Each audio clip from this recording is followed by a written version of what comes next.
Fala pessoal, aqui é o Fernandes Lima no canal da Jornal. Vamos bater um papo hoje sobre problemas com prazos, direto da vida real, do mundo real da software house. Vamos lá, vamos falar, vamos entender melhor sobre isso. Bom, eu queria primeiro trazer algumas situações aqui do dia a dia, né? Então a gente está ali lidando com o time de desenvolvimento, ali na vida real, né? A gente sempre fala da atenção com prazo, né? Do quão é importante a gente ter esse comprometimento com os prazos, né? E muitas vezes isso no dia a dia, isso acaba sendo ali negligenciado, né? E uma coisa que a gente não percebe às vezes é o seguinte: quando eu começo a quebrar, né, os acordos que eu fiz sobre prazo ou acordos, isso afeta diretamente a reputação de indivíduos e também dos times da sua empresa e da sua software house. E aí, vou te dar alguns exemplos aqui direto da vida real, né? Do mundo dos boletos, como eu digo, como eu falo para um amigo meu. Pensando numa situação aqui da software house, tá? Eu já vi cenários onde a empresa tem medo de fornecer prazo por não cumprir, né? Esse é um cenário que eu já vi muitas vezes, tá? Então a gente nem fornece prazo porque tem medo de não cumprir. Tem um outro cenário que todos aqui vão ser ruins, tá? Tem um outro cenário que ele não cumpre o prazo fornecido, afeta a reputação, né? Tem um outro cenário que ele demora para dar a resposta sobre o prazo, tá? Tem um outro cenário que é a falha na organização das solicitações barra dos prazos, né? A pessoa acaba se perdendo ali, né? Outro cenário é a dificuldade de calcular o prazo. E uma outra situação também são aquelas famosas imprevistos ou descobertas durante o desenvolvimento depois que você já deu o prazo. Então, estou trazendo situações do dia a dia, da vida real, né? Todas essas e outras que possam acontecer aí na sua software house colocam a sua reputação em risco. Então, é um alerta para você. Se isso está acontecendo na sua realidade, reputação em risco. Fora todo o estresse e problema que isso gera para o time. Fora tudo isso. Então, você precisa ficar muito atento, muito realmente preocupado com essa situação. Então, total cautela ao fornecer prazos. E se essas situações acontecem na sua realidade, provavelmente a sua reputação está em risco se você não está cumprindo esses prazos. E aí tem uma coisa curiosa que é o seguinte: eu vejo muita gente ali colocando prazos, não cumprindo, e aí continua colocando prazos e não cumprindo. Não está funcionando claramente. Alguma coisa precisa ser mudada aí. Então, a reputação está em risco. E aí você às vezes perde um cliente, né? Ou tem um cliente ali numa zona de risco por um serviço que não está sendo prestado da melhor maneira, né? E aí, lógico que o prazo pode ser um desses fatores aí, né? Então vamos tratar essa questão, conscientizar o teu time de desenvolvimento, conscientizar o teu time de suporte, conscientizar o teu time de implantação da alta importância de cumprir prazos, de se organizar melhor. E é já. E eu trouxe todas as situações reais aí. Eu tenho certeza que se você é uma software house, você já passou por alguma delas ou talvez todas, né? Comenta aí até no vídeo, você pode comentar, deixar uma pergunta, deixar uma dúvida, fazer um comentário, ver se isso já aconteceu na sua realidade. E aí, eu quero trazer algumas dicas para você, tá? É uma receita infalível? Não é uma receita, não é uma receita infalível, é apenas algumas dicas para contribuir ou para mitigar esse risco de não cumprir prazo, esse cenário aí que essas dicas vão ajudar a ter maior clareza sobre riscos, né? Então vamos lá. Vou falar esse item aqui que é definição de prazo, algumas dicas, né? Então vamos lá. Primeiro é ter muito claro ali na tarefa que vai ser feito, na atividade ali, a descrição e os objetivos claros daquilo, né? Então precisa ter essa clareza. Para quem está passando a tarefa, sempre tudo é muito óbvio, sempre é tudo muito simples. Isso é só um botãozinho, é um relatóriozinho, é um cálculo, né? A gente vê isso o dia todo. Na vida real não é assim. Então você precisa documentar de forma mínima, sendo claro, direto ao ponto, objetivo, né? E aí a pessoa que vai receber que vai fazer a tarefa, ela tem que ler aquele documento minimamente, né? Ler aquilo com atenção, com foco, com atenção plena, né? Então muitas vezes você vê a pessoa lendo ali no final do dia, ela já está cansada, né? Então leia no começo do dia, né? Quando você está menos cansado, mais atento, né? Ou releia no início do dia, né? E aí já começa a anotar pontos. Então é tarefa do desenvolvedor que está recebendo aquela tarefa, aquele job, que ele leia aquilo com atenção. E que a pessoa que preparou o documento, prepare o documento de forma clara, objetiva, que quem vai ler entenda. Clareza. E aí o desenvolvedor, ao ler o documento, e eu recomendo que às vezes você até leia mais de uma vez, e agora você tem a opção de, além de ler, então eu vou frisar, é importante que o desenvolvedor que vai fazer a tarefa leia o documento, é claro, faz parte do seu trabalho, ler aquele documento, ler com atenção, anotar. Né? Seu trabalho não é só programar, não é só codar. Você pode agora, depois, após ler, talvez uma ou duas vezes, pegar esse documento, por exemplo, esse PDF, e enviar para o chat GPT. Pedir para ele fazer um resumo, né? Pedir que ele faça perguntas para você. Então, ou seja, a gente pode usar a inteligência artificial ali para acelerar o nosso trabalho. Vamos lá. Outra etapa que eu costumo sugerir é que você leu o documento, entendeu a tarefa.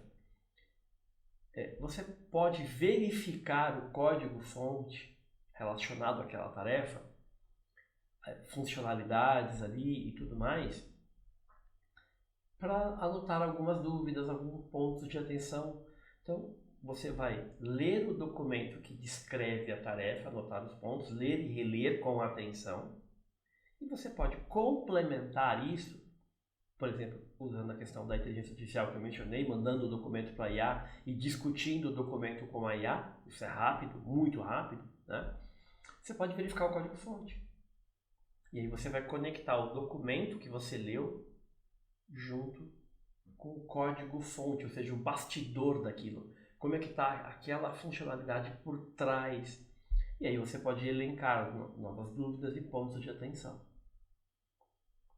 Levantar riscos, incertezas, nessa verificação rápida. Você não vai ficar um mês lendo o código-fonte. Você pode fazer isso em 15 minutos, dar uma navegada pelo código-fonte. Eu sei, porque eu como ex-desenvolvedor, eu sei que isso é plenamente possível. E meu dia a dia é com os desenvolvedores, é com profissionais de teste, profissionais de produto, profissionais de qualidade.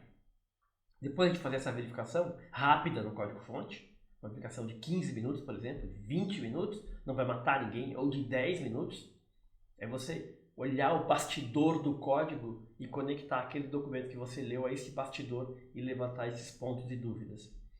Outro ponto é discutir após ler com a equipe ou com quem te passou a tarefa. Apresentar não, agora eu entendi o documento, eu verifiquei rapidamente o código-fonte, perceba na ênfase rapidamente, e aí eu vi lá, tô pensando em fazer deste jeito. Ou seja, você, eu tô pensando em usar esse algoritmo aqui, eu estou pensando em fazer esta função, estou pensando em consumir esta API, estou pensando em calcular desta forma, estou pensando em implementar deste jeito. Você vai rapidamente, em 1 ou 2 parágrafos, falar, externar como é que você está pensando em desenvolver aquilo. Ou seja, qual é a solução técnica que você pensou, qual é o caminho que você pensou para implementar o que está escrito no documento após você ter verificado o código-fonte. Olha como isso é simples, uma conversa. E muitas vezes a gente não quer conversar, a gente quer ficar no nosso canto ali programando. Não é a melhor opção, né? Então, é importante fomentar conversas entre os desenvolvedores e o pessoal de qualidade e o solicitante da tarefa, logicamente. Vai trazer maior clareza para todos, vai identificar riscos, pontos de atenção, dúvidas, né? Falhas de interpretação de texto, de como aquilo vai ser feito. Outro ponto também é falar sobre o cenário de teste. O documento tem algum cenário de teste, tudo que é importante testar, né? E aí tem um ponto de atenção que é o seguinte: você precisa, quando você implementa algo em um produto, em algum software, no sistema, tem aquele ponto, aquela funcionalidade que você está implementando, mas tem diversos outros pontos que aquilo que você está implementando conecta. Você tem clareza dessas dependências, né? E aí, por último aqui, então, uma boa prática é você estimar considerando o histórico de entregas. Então, o que o seu histórico de entregas ou do seu time diz? Vocês costumam entregar com boa assertividade, dentro do prazo, fora do prazo, ou não entrega nada no prazo, ou entrega com baixa qualidade? Ou seja, consultar o seu histórico de entregas e calibrar melhor essa estimativa. E a estimativa é apenas uma estimativa, é um norte, né? Lembrando que na maioria das vezes a gente vai de estimativas extremamente otimistas e a gente ignora, por exemplo, filas que acontecem no meio do caminho, imprevistos que acontecem no meio do caminho, né? Aprovações, ou seja, questões que além do esforço da tarefa, tem outras questões no teu fluxo de trabalho que acabam afetando a estimativa, o tempo daquilo, né? Interrupções e por aí vai, né? Se é um ambiente que está muito conturbado ali em termos de priorização, de emergência e todas essas coisas. Então aqui são dicas práticas. Eu uso isso aqui no meu dia a dia. É uma receita? Não, são dicas para ajudar. Adapta a tua realidade, discute essas dicas com o teu time. E aí eu queria chamar a atenção para um ponto aqui, que é o seguinte. Dentro da documentação, eu tenho o que eu chamo de elementos da documentação. Então tá vendo que tem aqui o adequar a sua realidade?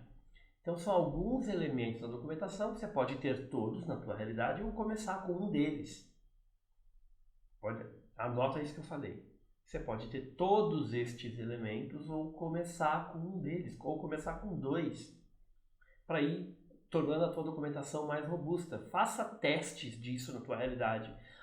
Então vamos pegar os elementos aqui. Então, importante, adequar a sua realidade. Você vai discutir isso aqui com o seu time e ver o que faz mais sentido para a sua realidade, ok? Então, os elementos da documentação que está dentro podem estar no formato de documento aqui. Então, o documento, o que eu vejo? Quanto mais simples, melhor. Então, você vai ter que ver qual é a melhor estrutura, quais desses elementos se adaptam melhor à sua realidade. Então, vamos lá. Você pode ter protótipos de baixa fidelidade ou de média. Pode ser feito num quadro branco, pode ser feito num rascunho de folha de sulfite, pode ser feito numa ferramenta digital, um print da tela que já existe, né? Então, não estou dizendo qual que você deve fazer, eu estou apenas listando algumas possibilidades. Então você vai conversar com o seu time e ver o que você consegue. Em times que eu tenho profissional de UX, e o que eu recomendo que você tenha, a gente sempre faz um protótipo ali, né? Mas a gente começa com rascunho, folha de sulfite, em quadro branco, e aí você fotografa aquilo e anexa na documentação, ou seja, se você não tem um profissional dedicado a fazer o protótipo, pode ser que demore muito, e aí inviabilize. Então, tem alguma forma visual de comunicar aquela tela. Isso vai ajudar muito, vai trazer muito mais clareza. Então pode ser de formato em quadro branco, você desenhar no quadro branco físico ali ou digital, depois tirar uma foto. Um rascunho em folha de sulfite ali, né, para comunicar uma ideia, não é para ser o rascunho perfeito de uma tela, não, é para mostrar um fluxo, mostrar uma sequência, mostrar ali uma jornada, né, para trazer clareza. Ou fazer isso digitalmente. Então o primeiro elemento aqui é o protótipo. Esse eu recomendo fortemente que você tenha. Eu vou até pintar ele aqui diferente, ó. Vou pintar diferente agora aqui, ó, na vida real, ó. Agora, ó. Esse aqui eu recomendo que você tenha. Algum tipo de protótipo que seja feito rápido, né, na tua realidade, Então o visual ajuda muito a compreender, traz detalhes ali, diminui a escrita. E aí eu uso também muitas regras de validação, ou regras ou validações, as principais ali, na forma de bullet points. Então eu pego as principais regras e coloco no formato de bullet points ali, né? E aí pode ser que isso funcione para você, pode ser que você tenha que ter coisas mais densas. Aí tem que testar. Você vai ver quais desses elementos se adequam à sua realidade.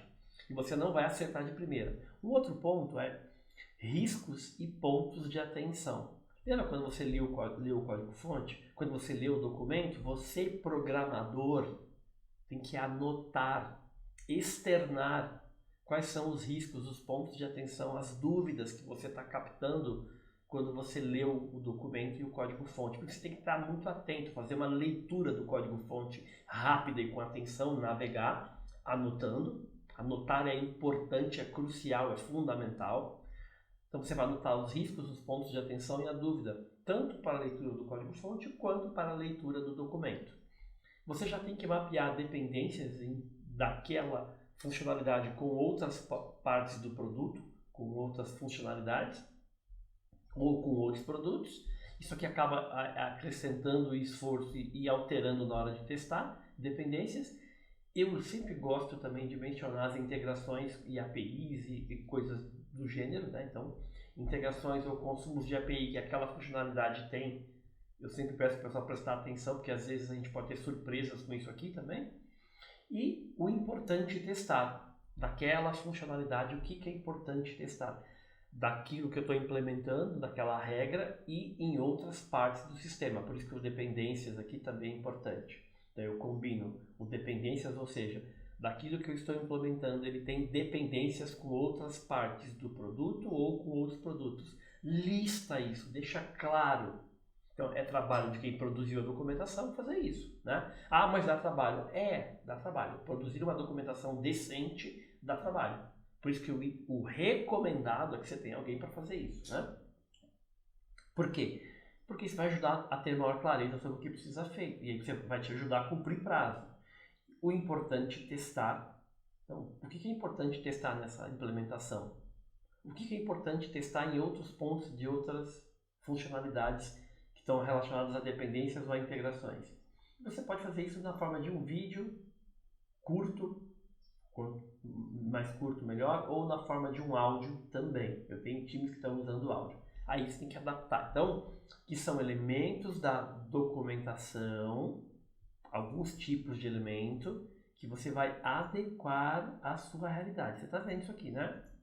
Então você não vai começar com todos. Vê quais você tem e acrescenta um. E aí faça testes sucessivos. Ah, Fernandes, eu tinha 2. Agora eu não tinha o protótipo, acrescentei. Roda durante um período, testa. Conversa com o time. Pô, pessoal, o protótipo funcionou ou não? Colocamos agora dependências internas. Colocamos agora, é importante testar. E aí você vai lapidando o teu modelo de documentação ao longo do tempo. Isso dá trabalho. Isso vai te ajudar a ter maior clareza sobre o prazo. Por isso que eu estou mencionando isso aqui. E como eu mencionei, você pode usar a IA. Discutir com o teu time, como é que você pode usar a inteligência artificial para acelerar a criação e atualização de documentação? Conversa com a IA, conversa com o seu time, peça para eles terem ideia como acelerar o processo de documentação. Conversa com o pessoal do suporte, conversa com o pessoal de implantação, conversa, discute. Qualquer mecanismo que ajuda você a garantir o prazo é válido, é muito válido. Então, você vai ver quais desses elementos você tem e vai acrescentar, adequando a sua realidade. Se você tem um, você vai lá, acrescenta um outro, roda um período e vai promovendo ajuste, vai melhorando. E aí, com o tempo, você vai ter um conjunto de elementos que façam parte da sua documentação. Dica importante. Documentação enxuta, ou seja, que ela seja o mais leve possível, o mais clara possível, o mais objetivo. Isso demora um certo tempo para você chegar num formato ou num conjunto de formatos que atenda a sua realidade. Então isso aqui vai te ajudar bastante a ter a ser mais assertivo nas estimativas, né? a ter mais clareza do que precisa ser feito e dos riscos e incertezas do que precisa ser testado. Isso aqui, ao produzir isto daqui de alguma forma, você vai também, sempre considerando, lembrando agora que como você pode fazer isso aqui usando a inteligência artificial, você pode discutir isso aí no seu cenário. E para finalizar, cuidados durante o desenvolvimento. Então, quem está desenvolvendo, o desenvolvedor, não é só sair programando de qualquer jeito. Já que ele vai dar um prazo, uma estimativa, ele lê o documento, né? Durante o desenvolvimento, se ele tem qualquer dúvida ou dificuldade, já aciona a gente, já nos avisar aqui, né? Na minha realidade, a gente avisa, os times combinam normalmente um dia. Se você enroscou em alguma coisa, está com alguma dificuldade, alguma dúvida ali, não deixa passar mais de um dia. Porque às vezes a pessoa que você vai acionar não tem disponibilidade ali, mas não enrosca vários dias. Eu vi desenvolvedor, fiquei 4 dias aqui tentando. Não faz isso, perde muito tempo. Pede ajuda. Relembra do prazo que você deu, né? Reputação, lembra? Atenção ao uso de código limpo e padrões de codificação. Qual é o padrão de codificação da sua empresa? Né? Código limpo é uma obrigação de cada desenvolvedor. É uma obrigação escrever um código de qualidade. É uma obrigação, isso é o mínimo que a gente espera. Dá trabalho? Dá. Nós precisamos fazer o trabalho da melhor maneira possível. Realizar testes parciais durante o desenvolvimento. Você pode quebrar as funcionalidades ali, a entrega, né? Combinar com o teu QA. Cara, terminei uma parte aqui, já consegue testar? Isso vai gerando mais alinhamento, vai melhorando a qualidade da entrega, das subentregas ali, né? Revisar antes de entregar e fazer um bom code review aí, né? Então, isso são etapas mínimas aí que vão ajudar a mitigar este problema de prazo. Não é uma receita de bolo. Espero que essas dicas fomentem discussões aí na tua realidade. E eu estou trazendo para você aqui uma coisa, para te ajudar. Eles não são livros que falam sobre gestão de prazos diretamente, mas são livros que podem organizar o teu dia a dia aí, tá? Então, esse é livro aqui, ó, o Accountability no Trabalho, é muito bacana. A Arte de Fazer Acontecer, do David Allen, é um livro clássico sobre organização de tarefas, pode ser que isso te ajude. E o livro, o Scrum aqui, da Casa do Código, muito bacana, do Rafael Sabag, é um livro bastante interessante, pode te ajudar a ter melhores conceitos sobre gestão de projetos, sobre agilidade, e que isso lembrando que agilidade e gestão de projetos são ferramentas ali, né? Que vão te ajudar a ter maior controle sobre prazos, entrega e tudo mais. E aproveita, espero que você tenha gostado desse vídeo, trouxe um monte de dica, um monte de material, que isso ajude você de alguma forma, que fomente discussões no seu time. Então aproveita, escaneia aqui as nossas redes, curte, comenta esse vídeo, compartilha, e espero que esse vídeo contribua com a sua realidade, a realidade nossa querida Software House, com o time de desenvolvimento, com o time de suporte, com o time de implantação, e que vocês tenham maior clareza sobre as entregas e que definir prazo seja feito com um pouco mais de atenção, e o cuidado que a gente tem quando a gente não cumpre prazo, a gente afeta a nossa reputação. Espero que vocês tenham gostado desse vídeo. Um grande abraço, valeu, até a próxima. Valeu, pessoal, valeu!